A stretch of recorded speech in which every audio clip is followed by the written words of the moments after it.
Ganitong luto naman sa puso ng saging guys, simple lang yung mga sangkap pero masarap. Mayroon tayo dito chicken breast guys, 1/4 kilo. Binunless ko lang tapos hiniwa ko ng ganyang kalalaki. Tapos i-marinate natin to sa patis guys, 4 na kutsara, 10 kutsarang suka. I-marinate natin sa loob ng 10 minuto. Magpakulo tayo agad ng tubig guys sa puso ng saging guys, 2 piraso. Ganitong teknik yung ginagawa ko guys pagbalat ng puso ng saging. Hiniwa ko yung pinakatangkay tapos hiniwa ko sa gitna. Balatan natin ng 3 beses. Kapag nahugot na natin, hiwain natin yung pinakatangkay. Yan yung kinuha ko guys. Tapos hiniwa ko lang sa gitna. Tapos i-cut natin ng ganyang kalalaki lang guys. Saka natin ilagay sa kumukulong tubig. Para hindi siya mangitim kaya dinirect ko na agad. Pakuluan lang natin guys sa loob ng 5 minuto. Bawang ganyang kadami. Sibuyas guys 1 piraso. Pagalipas ng 5 minuto, salain natin to guys. Yung pinakasabaw niyan guys, itapon na natin kasi mapakla yan. Tapos ibalik lang natin yung kawali. Maglagay lang tayo ng kaunting mantika. Use oil pa lang yung ginamit ko guys. Tapos sibuyas, bawang, paminta agad. Gisahin natin ng maigi. Papalabasin natin yung masarap na aroma. Yung ganyang pagkagisa guys. So napakabango niyan. Tapos ilagay na natin yung manok na minarinate natin. Gisahin natin ng maigi hanggang magmantika. Yung ganyang pagkagisa guys. So malasa yan. Tapos ilagay na natin yung puso ng saging. Gisahin lang natin ng maigi. Ilagay na natin yung pinagmarinita ng manok. Tubig, 2 tasa. Maglagay tayo agad ng pampalasa. Kaunting paminta, kaunting asin, kaunting bitchin. Saka natin pakukuluan sa loob ng 10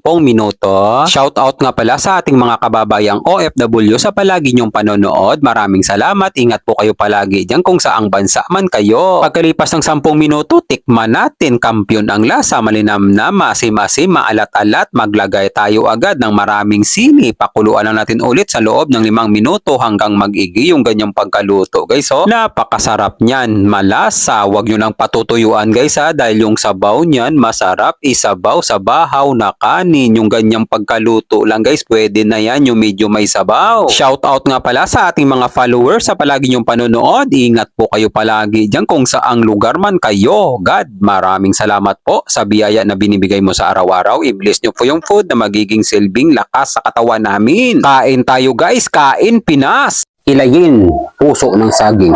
Yan guys, bahaw na kanin pala yung kapares guys ha. Sarap yun guys. Para sa inyong lahat guys.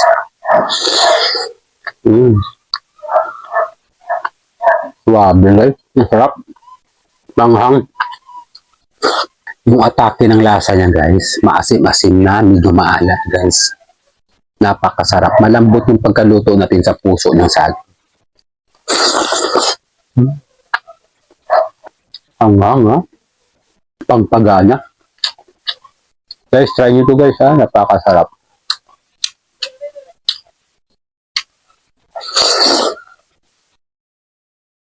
Guys, medyo mahaba na ang video. Bibigyan ko na kayo ng pangmalakasan guys. Perfect bite, pang commercial guys.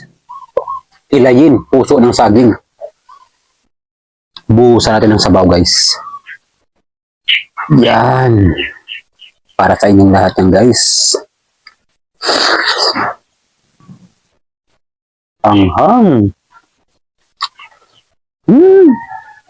Kampiyon!